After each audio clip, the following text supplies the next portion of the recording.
हिंदू खतरे में है या हिंदुत्व खतरे में है? इंडोनेशिया में 87% मुसलमान और महज 1.74% हिंदू हैं, लेकिन हिंदू सुरक्षित हैं। मलेशिया की कुल आबादी का 63% मुसलमान और 6.3% हिंदू हैं, लेकिन वहाँ हिंदुओं पर कोई खतरा नहीं है।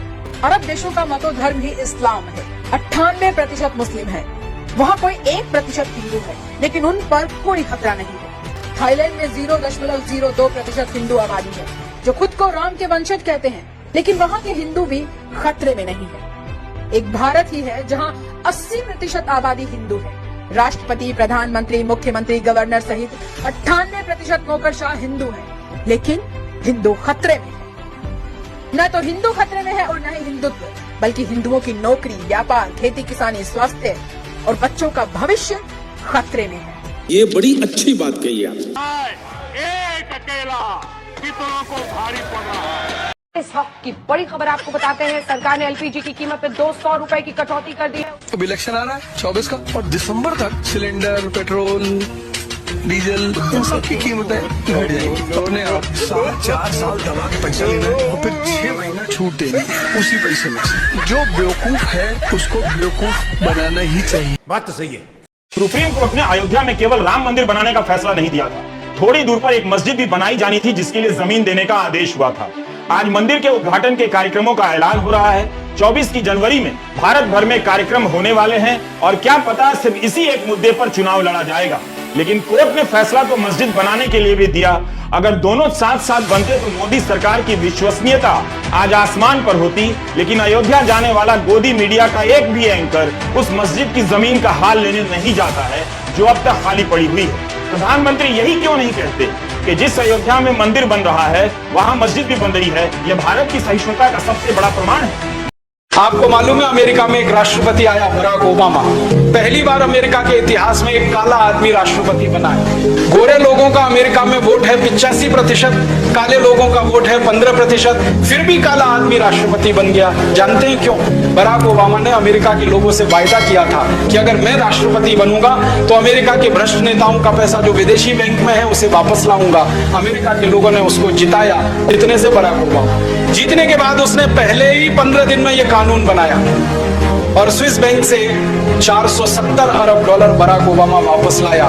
4490 अमेरिका के नेताओं का पैसा, 470 अरब डॉलर अमेरिका वापस गया और उसने उस पैसे का इस्तेमाल देश की अर्थव्यवस्था में कर दिया। अब ये काम अगर बराक ओबामा कर सकता है तो भारत क्यों नहीं कर सकता? नहीं करते। जरूर कोई ना कोई पकड़ पड़े। देखा आपने लापरवाही का नतीजा है। आजादी के बाद ऐसी हजारों पुस्तकें लिखी गईं जिनमें कहा गया कि महात्मा गांधी, पंडित जवाहरलाल नेहरू और कांग्रेस पार्टी द्वारा शुरू किए गए भारत छोड़ो आंदोलन की वजह से ही अंग्रेज भारत को आजादी देने के लिए मजबूर हो गए। लेकिन क्या आप जानते हैं कि वर्ष 1942 में जब दूसरा विश्व युद्ध निर्णायक मोड़ पर था और इस युद्ध ने ब्रिटेन को आर्थिक रूप से बर्बाद कर दिया था, तो ब्रिटेन ने इस दौरान भारत ही नहीं बल्कि दुनिया के 13 और देशों को भी आजादी दी थी। और इनमें कई देश ऐसे थे जहां आजादी को लेकर कोई बहुत बड़ा संघर्ष तक नहीं हुआ था। ये वो देश थे जहां ना तो भारत छोड़ो आंदोलन हुआ, ना वहां पर महात्मा गांधी थे, ना ही वहां पर अहिंसा को लेकर कोई बहुत बड़ा आंदोलन चल रहा था। इस गांधी को मारने के लिए ब्रिटेन का प्रधानमंत्री ये लिख सकता, ऑफिशियल लेटर है, और उसको आज की भारत की जनसंख्या गाली देती है कि गांधी ने किया क्या था। अरे तुम्हारी औकात अपने गांव के मुखिया से लड़ने की नहीं है और तुम उस गांधी को गाली देते हो जो गुलामी में रह के ब्रिटेन के प्रधानमंत्री से लड़ गया था। ये हाल हो जाता है इस देश का। अजीब अजीब हाल है। जो लोग गांधी को गाली देते हैं ना, उससे कहिएगा अपने विधायक से वो सड़क बनवा के दिखा दो। 4 जूता देगा विधायक ना, तब समझ में आएगा गांधी को क्या हाल हुआ था यहाँ पर। जिस इंसान की हैसियत थी इंग्लैंड जाके पढ़ सकता था, आधी धोती पे जीवन बिता दिया। गजब बेइज्जती है। कहाँ है महंगाई? मैं तो मोदी सरकार से ये गुजारिश करूंगा कि पेट्रोल और डीजल का रेट 2000 रुपए लीटर कर दे। कोई डर नहीं, कागज चुकने वाला भी मोटरसाइकिल पे चला है और हम अमीर लोग भी मोटरसाइकिल पे चला। हमारे में मोटर कागज चुकने वाले में फर्क क्या रहा? 2000 रुपये लीटर तेल कर, लोग गाड़ियां साइड में लगेंगी, हमारी गाड़ी चलेगी, तभी तो पता लगेगा हमारी अमीरी। अबे साले, जब माफ करना, मैं रुको जरा, सबर करो। जो लेके साइकिल में घूम रहे हैं, साइकिल में जोड़ा टाइप ही रहे, क्या चक्कर है यो? इतना अमीर आदमी एमपी का तो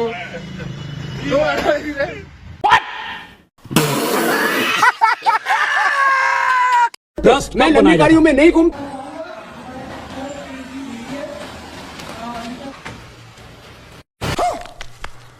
मैं कैजुअल पेन में नहीं घूमता हूँ। हिपोक्रेसी की भी सीमा होती। 75-80 रुपए का पेट्रोल चाहिए कि 35 रुपए का? मैंने कहा अब आगे से पूछेगा तो 2024 का इलेक्शन आ रहा है।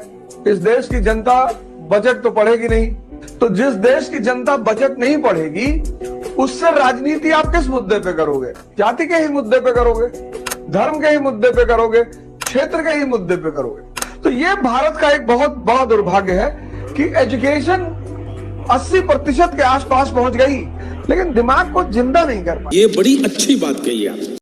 बात तो सही है। आखिर हम क्या नहीं कर सके कि सीवर की सफाई करते वक्त किसी की जान न जाए। स्वच्छता के नाम पर साफ सुथरी जगहों पर झाड़ू चलाकर फोटो खिंचा लेने से हमें प्रचार के अलावा क्या मिला अगर हमने सीवर की सफाई करते वक्त होने वाली मौत को काबू नहीं किया। अखबार 3 चीजों के लिए पढ़े जा रहे, बिजली कटौती, उठावना और राशि पर। प्रधानमंत्री कदम ताल करते तो मीडिया उसको मार्च पास्ट बताता।